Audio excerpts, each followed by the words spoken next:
ओम श्री परमात्मने नमः। अथ श्रीमद्भगवद्गीतायाः प्रथमोऽध्यायः।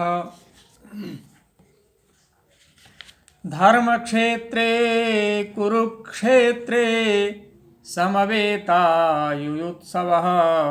मामकाः पाण्डवाश्चैव किम कुर्वत संजय।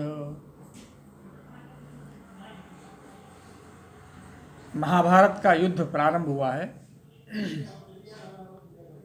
और दोनों सेनाएं कुरुक्षेत्र में खड़ी हुई हैं। धृतराष्ट्र जो कौरवों के पिता हैं और उस समय हस्तिनापुर के महाराज हैं,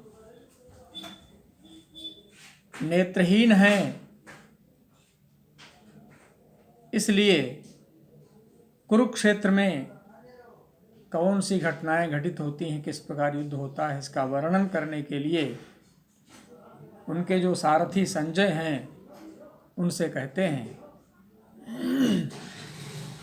कि धर्म क्षेत्रे। अब यहाँ पर देखिए, इस क्षेत्र का नाम धर्म क्षेत्र कहा गया है। और धर्म क्षेत्र इसलिए कहा गया है कि वह युद्ध, महाभारत का युद्ध धर्म के लिए ही हुआ। कुरुक्षेत्र क्यों कहा गया? क्योंकि वहाँ पर कौरवों ने युद्ध किया है पांडवों से। कौरव अधर्म का पक्ष ले रहे थे और पांडव धर्म का पक्ष ले रहे थे, इसलिए दोनों का नाम इसमें आ गया। अब यहाँ पर प्रश्न ये उठता है कि कुरुक्षेत्र की जगह पर अधर्म क्षेत्र क्यों नहीं कहा गया? तो इसका और भी एक अर्थ है। कुरु शब्द संस्कृत भाषा में क्री धातु के लोट लकार का मध्यम पुरुष का एक वचन का रूप है। कुरु का अर्थ है करो। तो धर्म क्षेत्रे और कुरुक्षेत्रे दोनों का अर्थ अगर निकाला जाए तो ये होता है कि इस क्षेत्र में, इस रण क्षेत्र में धर्म का पक्ष लो, धर्म के लिए युद्ध करो। और दूसरा अर्थ ये भी हो जाएगा कि कौरवों का क्षेत्र है, इसलिए इसे कुरुक्षेत्र कहा गया। तो धृतराष्ट्र कहते हैं कि हे संजय, इस धर्म भूमि कुरुक्षेत्र में, चूँकि ये धर्म की भूमि है, धर्म के लिए यहाँ पर युद्ध हो रहा है, इस क्षेत्र में एकत्रित समवेता माने एकत्रित, और किस प्रकार से? युयुत्सवा, युद्ध की इच्छा वाले, मामकाः पांडवाश्चैव, मामकाः माने मेरे, और पांडवाः अर्थात पांडु के पुत्रों ने किम अकुर्वत क्या किया? मेरे पुत्रों ने और पांडु के पुत्रों ने क्या किया? अब यहाँ पर धृतराष्ट्र के मन में देखिए, उनके लिए तो पांडव और कौरव दोनों एक समान होने चाहिए थे, लेकिन उन्होंने यहाँ भेद कर दिया। ठीक ही है, जब अधर्म की ओर कदम बढ़ते हैं तो बुद्धि का विनाश हो ही जाता है। तो इस प्रकार से प्रश्न करने पर संजय उवाच, संजय क्या कहते हैं? दृष्ट्वा तु पांडवानीकं व्यूढ़ं दुर्योधनस्तदा आचार्यमुपसंगम्य राजा वचनमब्रवीत्।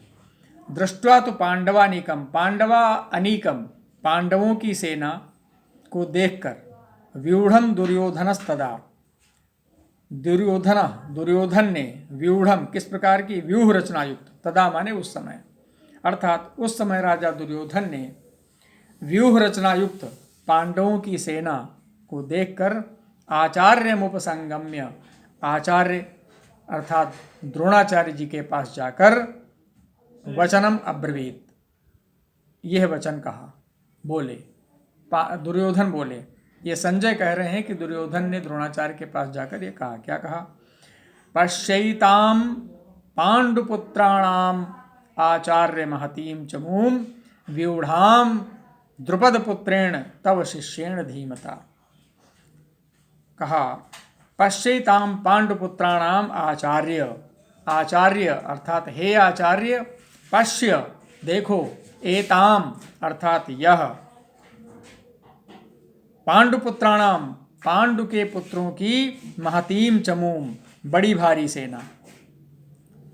हे आचार्य, पांडुपुत्रों की जो व्यूहाकार, नीचे की लाइन में है व्यूढ़ाम, व्यूहाकार जो खड़ी की हुई पांडुपुत्रों की भारी सेना है, महतीम चमूम, इस बड़ी भारी सेना को देखिए। और वो खड़ी किसने किया है? नीचे की पंक्ति में है द्रुपद पुत्रेण तव शिष्येण धीमता। तव शिष्येण अर्थात आपके, धीमता शिष्येण बुद्धिमान शिष्य, द्रुपद पुत्रेण द्रुपद पुत्र धृष्टद्युम्न द्वारा खड़ी की हुई। द्रोणाचार्य के पुत्र और द्रोणाचार्य के बुद्धिमान शिष्य द्रुपद पुत्र धृष्टद्युम्न द्वारा व्यूहाकार खड़ी की हुई पांडुपुत्रों की इस बड़ी भारी सेना को देखिए। यहाँ पर धृष्टद्युम्न को द्रोणाचार्य का शिष्य कहा गया है।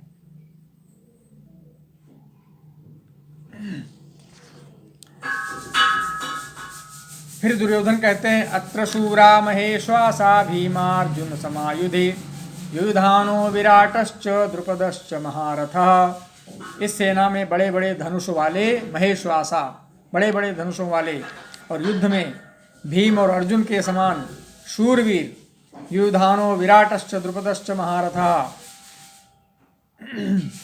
शूरवीर सात्यकी और विराट तथा महारथी राजा द्रुपद, धृष्टकेतुश्चेकितानः काशीराजश्च वीर्यवान।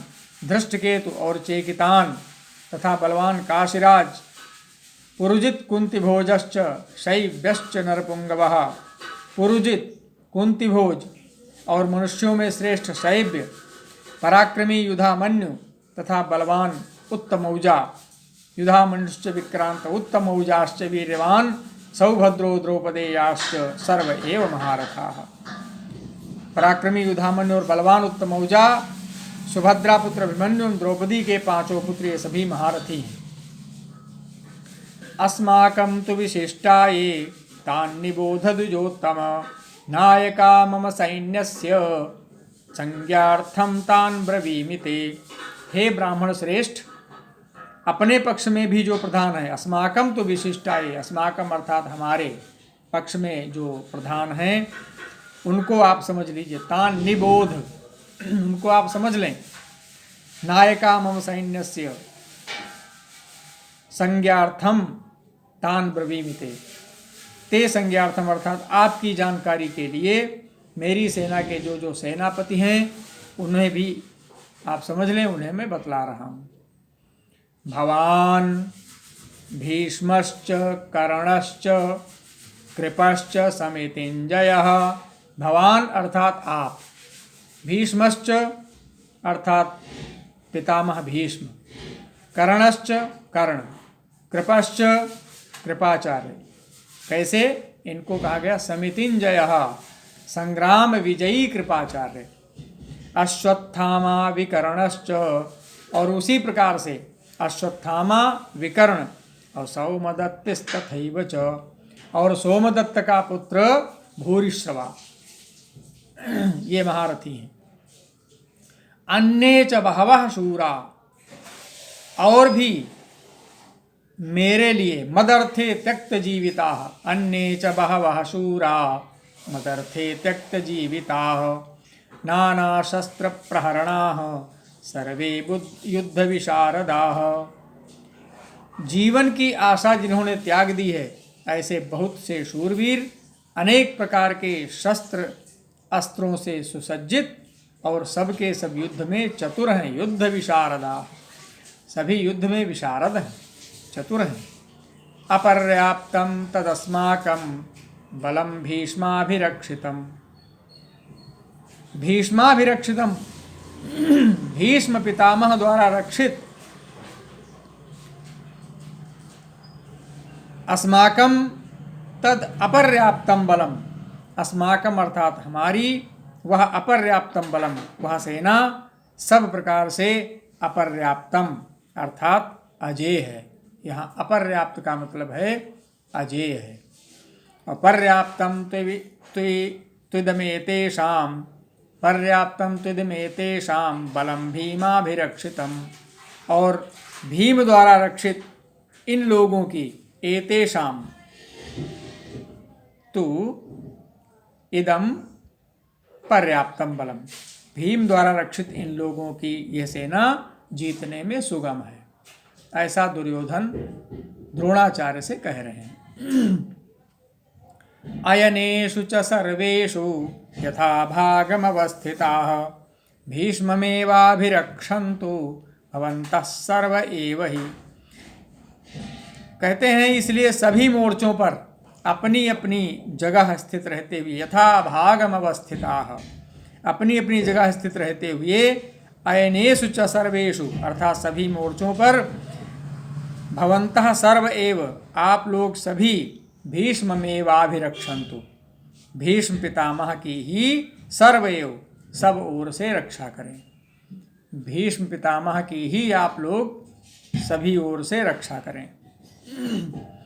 तस्य संजनयन् हर्षं कुरु वृद्धः पितामहः सिंहनादं विनद्योच्चैः शंखं दध्मौ प्रतापवान्। तस्य संजनयन् हर्षम कुरु वृद्धा पितामह। इसके बाद संजय जी बता रहे हैं कि क्या हो रहा है। कुरु वृद्धा पितामह, कौरवों में वृद्ध प्रतापवान बड़े प्रतापी पितामह भीष्म ने, तस्य संजनयन उस दुर्योधन के हृदय में, हर्षम संजनयन दुर्योधन के हृदय में हर्ष उत्पन्न करते हुए, भीष्म पितामह ने उस दुर्योधन के हृदय में हर्ष उत्पन्न करते हुए, सिंहनादम विनद्योच्चैः शंखम दध्मौ प्रतापवान, उच्च स्वर से सिंह की दहाड़ के समान गरज कर शंख बजाया। भीष्म पितामह ने युद्ध का शंख बजाया।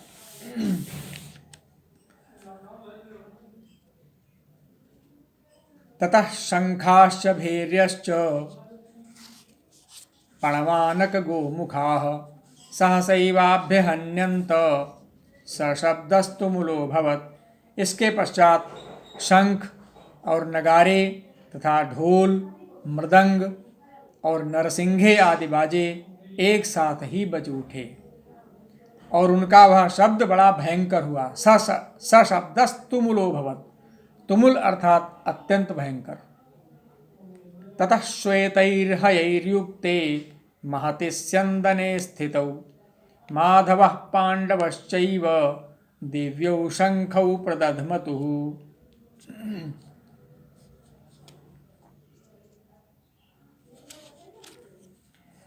इसके अनंतर श्वेतैर्हयैर्युक्ते सफेद घोड़ों से युक्त, महति स्यन्दने स्थितौ उत्तम रथ में बैठे हुए, माधवः पांडवश्चैव श्री कृष्ण महाराज और पांडवश्चैव और अर्जुन ने भी दिव्यौ शंखौ प्रदध्मतुः अलौकिक शंख बजाए। क्रमशः कौन कौन से शंख किसने बजाए आगे दिए हुए हैं। यहाँ पर भीष्म पितामह ने जो शंख बजाया है उसका नाम यहाँ पर नहीं दिया है।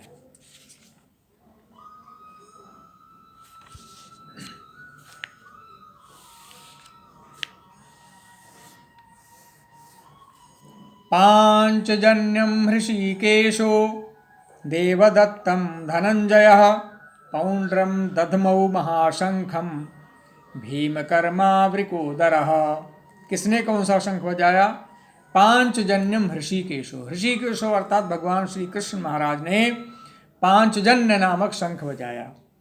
और देवदत्तम धनंजय, धनंजय अर्थात अर्जुन ने देवदत्त नामक शंख बजाया। पौंड्रम दध्मौ महाशंखम भीमकर्मावृकोदरः, और भीम कर्म वाले अर्थात भयानक कर्म वाले भीमसेन ने पौंड्रम दध्मौ महाशंखम, पौंड्र नामक महाशंख बजाया। अनंत विजयम राजा कुंती पुत्रो युधिष्ठिरः, कुंती पुत्र राजा युधिष्ठिर ने अनंत विजय नामक शंख बजाया।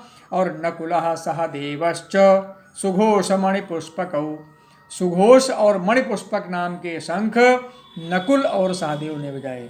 सुघोष और मणिपुष्पक। इसी प्रकार से अन्य योद्धाओं ने भी शंख बजाए हैं। काश्यश्च परमेश्वासः शिखण्डी च महारथः धृष्टद्युम्नो विराटश्च सात्यकिश्चापराजितः द्रुपदो द्रौपदेयाश्च सर्वशः पृथिवीपते सौभद्रश्च महाबाहु शंखान दधमुः पृथक पृथक।